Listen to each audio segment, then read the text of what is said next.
Myron Cope on sports. Brought to you by Budget Rent-A-Car. When you need a car or truck, they can save you money. Good morning. Count Jean Frenchy Fuqua is Pittsburgh's Prince Juan Carlos de Bourbon, and if called upon, he'll step forward eagerly to replace Franco.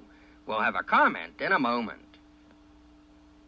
Yesterday afternoon, as Generalissimo Franco in faraway Madrid lay near death, another Franco, this one crippled by a sore big toe, went through the motions of a limited workout in the somber rain that fell on Three Rivers Stadium.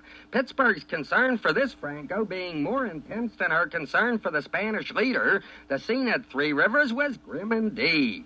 But hark, even as Prince Juan Carlos de Bourbon waited for the call to fill the Generalissimo's shoes, so did Count Jean Frenchy Fuqua stand ready to fill Franco Harris's in Sunday's showdown at Cincinnati. Long after dusk fell, Count Fuqua remained at his post, poring over his playbook, studying films, and lifting weights. And let it be known that in past meetings with the Bengals, he's been superb, so he's surely a man for his time.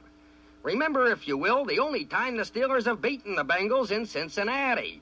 It was 1971, the Bengals leading by 6 points, 13-7, with precious time ticking off the clock in the final quarter.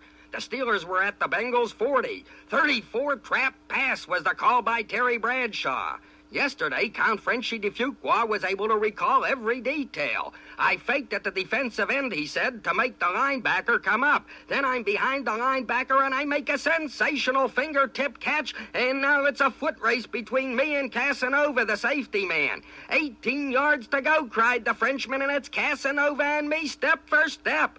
But due to my tremendous speed and knowing that the fate of this rough, tough game was at stake, there was no doubt about who would win the race. In truth, declared the Frenchman, when I got into the end zone, do you know what was the closest thing to me? No, please tell us, we begged him, and he cried out, my shadow. Yes, and so the Steelers went ahead 14-13 and then tacked on a clinching touchdown and emerged with the only victory they've won in the Cincinnati Rhineland.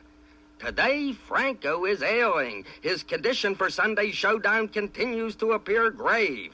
But Count Jean Frenchy Fuqua stands ready to accept the mantle of responsibility. This is Myron Cope on sports.